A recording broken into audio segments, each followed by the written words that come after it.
Y eso queremos dejárselo saber a Conagua y al gobierno federal, a nuestra presidenta Claudia Sheinbaum, aunque ya no sabemos si es nuestra presidenta o cómo la podemos nombrar. Oposición pide revisar reforma a la Ley General de Aguas. Los funcionarios de oposición exponen que, con las modificaciones que se proponen, los principales afectados serían campesinos y la población en general. Fue el legislador de oposición Rubén Moreira quien hizo un llamado desde San Lázaro para que se revise de fondo la propuesta que ha hecho el oficialismo para modificar la Ley General de Aguas. El priista aseguró que el tema debe abordarse por el bien del país y todos los mexicanos, además de que invitó a otros especialistas a realizar contrapropuestas ante esta nueva reforma en materia de aguas mexicanas. Hasta aquellos que tienen una antigua noria en su casa o los que la quieren recolectar cuando llueve. Imagínate, hasta las nubes las quiere el gobierno. Comparto contigo algunos ejemplos de los daños que va a causar esta iniciativa que mandó el gobierno de Morena y que quieren votar de inmediato y sin escuchar a nadie. 1.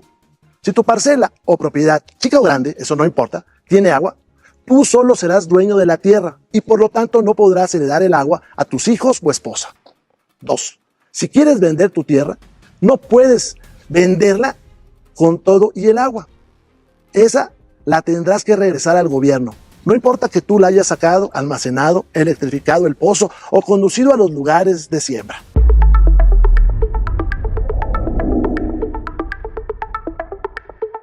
Hola amigos, es un gusto tenerlos de nuevo por acá y muchas gracias por su compañía. Comienzan las desinformaciones de la oposición hacia la reforma del agua de este 2025.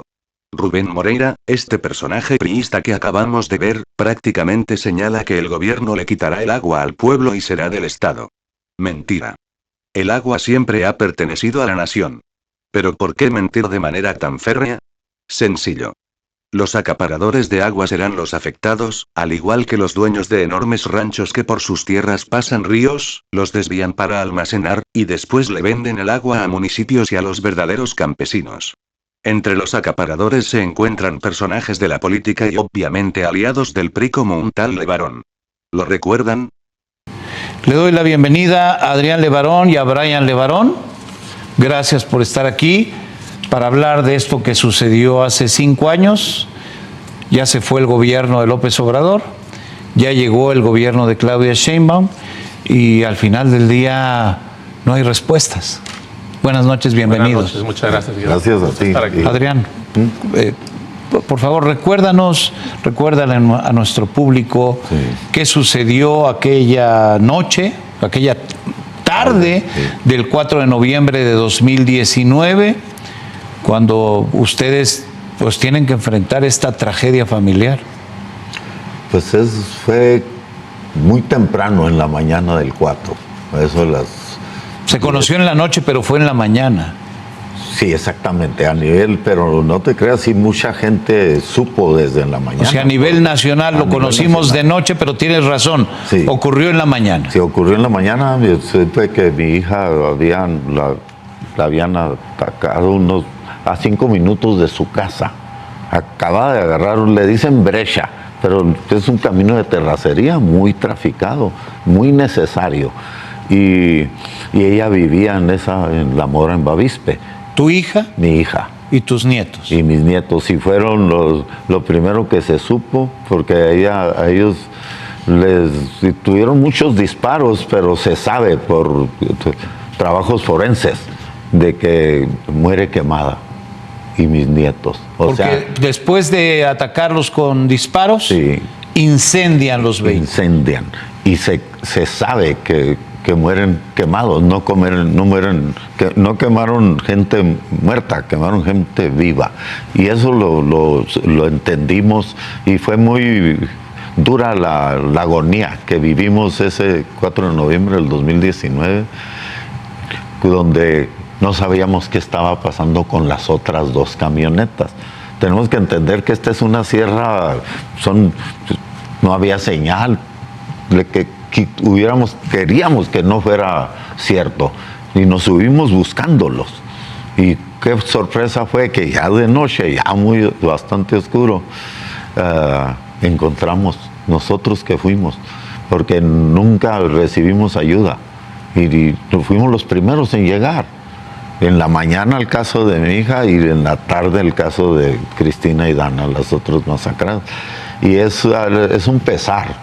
Y si me preguntas cómo te sientes en estos días, porque nosotros no sabíamos que hubieran como familia o somos muy faltos de malicia o X, pero mi hija se sentía segura en ese camino. O sea, ¿por qué pasó muy esto? traficada. Adrián, ¿por qué los atacaron? Lo que siento yo he estado mucho en las entrevistas, en las audiencias y las situaciones tan que parece ser que traían orden de dispararle al que pasara Los por criminales. ahí. Los criminales. ¿No era dirigido contra ellos?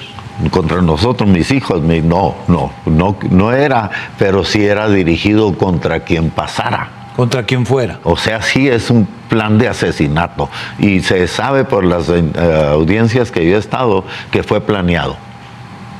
Fue planeado un ataque a Bavispe, Sonora y Agua Prieta esa noche, esa mañana, tarde del 4 de noviembre. Y más de 100 se sabe a través de las audiencias.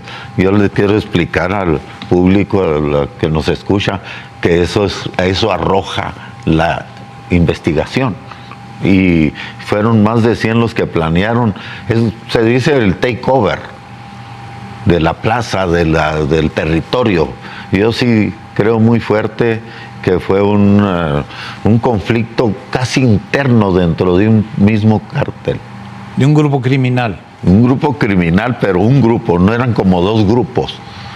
Una decisión, una división dentro de... Exactamente, peleando. Y tiene que ver mucho con lo que días antes de la masacre sucedió el famoso Culiacanazo. Pero ¿por qué atacan? ¿Por qué suponen ustedes que atacan? Es que a mí me resulta increíble, Sí. me ha resultado increíble siempre que hemos platicado del tema, hablar de lo desalmado que se tiene que ser para atacar a mujeres y a niños y niñas. Sí, se sabe que vemos en escuchas y en testimonios que llegaron que a un rancho y que alguien dijo y no dijo, y dice, recibió una llamada a alguien y dijo, oye, que mataron a mujeres y niños. Y el que contestó que estaba ahí en el rancho bajando de ahí dijo, no, ustedes dijeron parejo. Entonces sí, tal vez se sabía que gente que podría cruzar a alguien más, pero no, cruzó mi hija y cruzaron mis sobrinas, mi familia cruzó. Son, como mencionaste, son 17 acribillados y son gente que aunque nació en México, por la ley les permite reclamar ciudadanía, como muchos mexicanos son ciudadanos españoles. Sí. Y nos permite. Tienen doble nacionalidad, Sí, se permite y es perfectamente legal. Perfectamente legal y eso es algo 17 acribillados, Sí, 9 fallecidos. exacta. Los otros muy balaceados. Muy heridos. Sí, muy heridos. Llegó un helicóptero ya muy noche que es de la Guardia Nacional o militar y se los llevó a la frontera y luego los llevaron porque es lo más cerca a hospitales. Para atender a los heridos. Para atender a los heridos. Ahora, este es el episodio que ocurre con el ataque. Sí. Y luego se abre una investigación. Hemos tenido oportunidad de hablar en otros momentos. Sí, claro. Pues, ¿Qué sucede con eso? Sí. Desgraciadamente está congelado. La presidenta esta mañana, como nosotros fuimos a entregarle una carta de pedir que nos escuchara, la presidenta Claudia Sheinbaum, ella sale en la mañana a decir que hay 36 detenidos y que sigue progresando el caso, pero eso no es nota porque ya hace más de 2 años que están esos mismos 36 detenidos y hasta la fecha no hay ninguna persona sentenciada por el asesinato de esos 3 mujeres y 6 niños. Entonces nosotros lo que estamos pidiendo es justicia, que nos escuchan a las víctimas. Llegamos y no pudimos ni llegar al palacio porque estaba cerrado todo el Zócalo, no pudimos ni entrar y es un símbolo de lo que hemos vivido como víctimas. Siempre nos hemos encontrado con puertas cerradas. Eso tiene que cambiar y gracias, estamos agradecidos porque dicen que vamos a tener la oportunidad de hablar con el nuevo secretario de Seguridad Pública, Omar García Harfuch, y yo creo que va a ser muy importante hablar con él, porque me dicen muchos que han investigado, que han trabajado con él, que es una persona muy capaz y que él tiene la posibilidad de darle un empuje a esta investigación para que por fin llegue a tener personas sentenciadas por este crimen, este asesinato. Entonces, nos interesa mucho esa reunión. También creo que es importantísimo que la presidenta nos reciba, que escucha de nuestra propia voz, de voz de mi tío, qué es lo que sucedió y qué hemos vivido nosotros. Si no escuchan a las víctimas y las personas que estamos viviendo la violencia, nunca lo van a poder entender de una forma que les va a llevar a entender la estrategia que necesitamos, porque seguir la misma estrategia unipersonal que presentó el expresidente López Obrador nos dejó con el sexenio más violento de nuestra historia. Eso no puede, tenemos que aprender del pasado, seguir repitiendo lo mismo y esperando resultados diferentes es la definición de locura. No es una buena idea. No, para nada. Les dejé un poco de contexto para quienes no conozcan a los Levarón, ahí están. Es un caso bastante turbio, pero según información en el norte del país, estos cuates no son blancas palomitas, y cuando andas en el desmadre delincuencial, estás expuesto a lo que les pasó. Estos autodenominados víctimas, también son unos pobrecitos agricultores que se sienten afectados por lo malora que es el gobierno al hacer reformas que los van a perjudicar. Tenemos comunicación en este momento con Adrián Levarón. Él está en este momento en Ciudad Juárez, Chihuahua, justamente en el Puente Internacional Zaragoza, muy pendiente de las negociaciones en la Secretaría de Gobernación. Adrián, qué gusto escucharte, saludarte. Buenas tardes. Buenas tardes, Pepe. Pepe Cárdenas, es para mí un gusto poder atender. El gusto es nuestro, Adrián. Estás en el Puente Internacional. ¿Qué noticias han recibido ustedes de parte de los que están sentados en la mesa de negociación en Gobernación en Ciudad de México? Pues todo parece indicar que están queriendo llegar a ciertos acuerdos, pero nos están pidiendo que paremos el paro, que ya le dejemos libre el camino, y a nosotros pues nos ponen más presión. No lo vamos a hacer. Ustedes se van a quedar ahí. Miles y miles. Sí, claro. ¿Cuánto tiempo se van a quedar? Estamos hablando de Ciudad Juárez. Está el paso del puente. Sí, está en Ciudad Juárez. Hay que entender que sí, hay muchos puentes en Ciudad Juárez de comerciales. Estamos bloqueando más de la entrada al vehículo comercial, los trailers, las cargas, y el flujo local, vamos a decir, las familias que van a cruzar y todo eso para Navidad y todo eso no se les está interrumpiendo. Pero queremos que haga mella ese apunto, porque es de situación de los transportistas y se puede decir los campesinos, la gente, el agricultor, la gente que necesita una seguridad en su derecho al agua y a su fruto del agua, es el que está manifestándose. Ahorita yo no estoy llegando con mi tractor y mi carreta y todo esto para que entiendan que sí se trata de este tipo de gente la que está genuinamente pidiendo que ya sea quiten la propuesta de iniciativa de cambio de ley a la nueva ley del agua, o a ver si podemos hacer que nuestros legisladores en la Cámara de Diputados o en el Congreso de la Unión entiendan que está muy fuerte el problema. ¿Por qué rechazan, Adrián Levarón, por qué rechazan ustedes cualquier eventual cambio a la ley del agua? ¿Por qué dicen ustedes que esto es muy peligroso, les perjudica y va a perjudicar más al campo? Es que como todas las leyes, hombre, cuando hacen cambios están llenas de letritas chiquitas y hay mucho. Nosotros somos de la sierra, hombre. Nosotros sabemos conducir las agüitas para poder sembrar o perforamos un poco para poder tenemos aquí no hay suficiente agua. Nosotros hemos tenido que tratar de ah, la riego presurizado. Somos muy técnicos en el uso del agua. Nadie nos da mejor el agua que nosotros, que Zacatecas, que Chihuahua. Mentiras que hay, no hay acaparadores de agua. Entonces, esta ley la andan queriendo hacer que para que le quiten la acaparación, pero el problema principal está en que hemos sufrido demasiado con la ley como estaba ahorita, y con agua. La Comisión Nacional de Aguas ha sido para nosotros es el gran cártel que nos impide, y ahora con estos cambios nomás le están dando mucha más fuerza. Para nosotros, entre más estudiamos la propuesta de ley, criminalizan al campo. Ya yo no voy a poder ni ponerme una pala en el lomo para ir a conducir el agua por el surco, porque voy a violar la ley en ese sentido. Y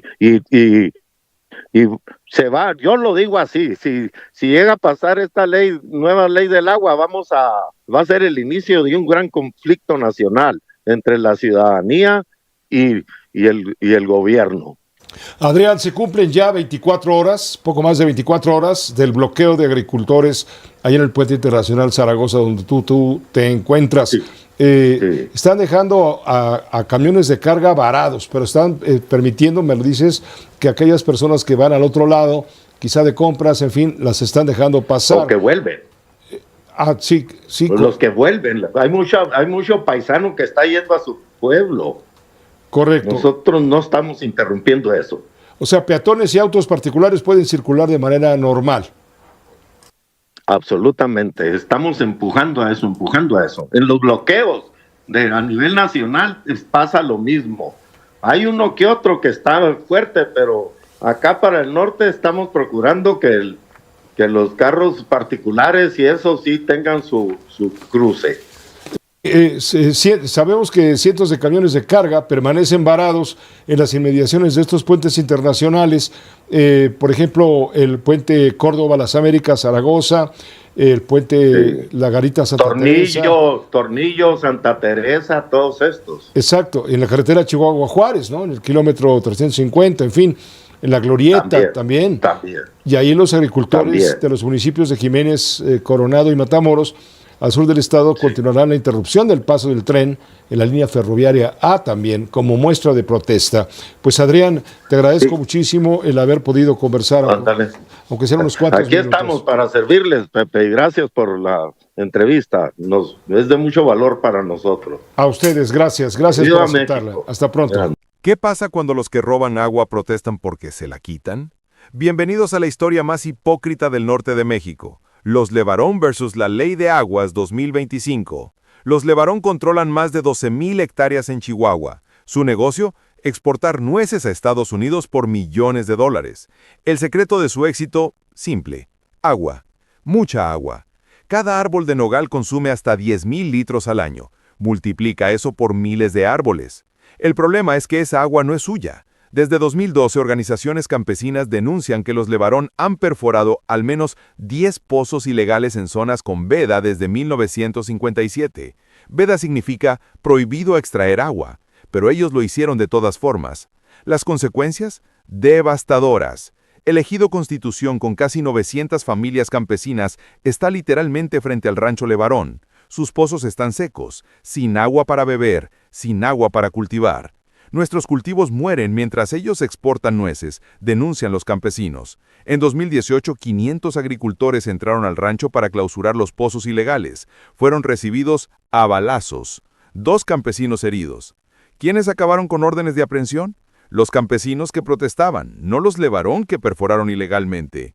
Ríos como Casas Grandes, desviados. Presas como el Tintero y Las Lajas, secas desde 2023. Todo para mantener los nogales verdes y las cuentas bancarias llenas. Aquí viene lo mejor. ¿Cómo lograron salirse con la suya? Alejandro Levarón fue delegado de la Conagua entre 2013 y 2015. ¿Adivina qué pasó en esos 2 años? 2,140 concesiones de agua aprobadas en Chihuahua. 2,140. Su esposa era delegada de Semarnat, la secretaría que debía vigilar el medio ambiente. Pozos ilegales más conexiones políticas más corrupción igual el imperio Levarón.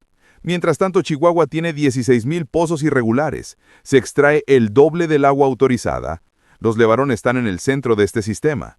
Noviembre 2025, la presidenta Claudia Sheinbaum presenta la nueva Ley de Aguas. Objetivos: regular pozos ilegales, priorizar consumo humano, transparencia en concesiones, acabar con el acaparamiento. La reacción de los Levarón: furia. Bloquean puentes en Ciudad Juárez, aduanas, vías férreas en 22 estados. En redes gritan: no nos quiten el agua, defienda nuestro patrimonio. Momento, ¿patrimonio? ¿El agua que perforaron ilegalmente? ¿El agua que robaron a comunidades enteras? ¿El agua en zonas con veda desde hace 70 años? Sheinbaum lo dijo claro: protestan por mantener privilegios que ya no queremos en México. La hipocresía es total. Se quejan de que les quiten el agua, que ellos le quitaron a otros primero. La pregunta es simple. En México, ¿el agua es para quien tenga más poder y conexiones o es para todos?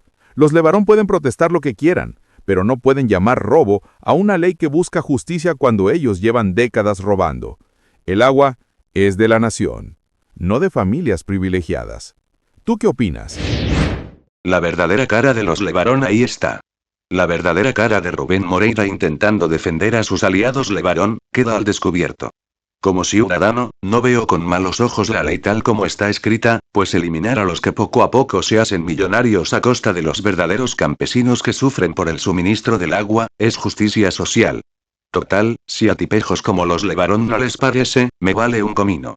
Gracias por acompañarme, y les agradecería un like y comentar para llegar a más personas. Hasta la próxima.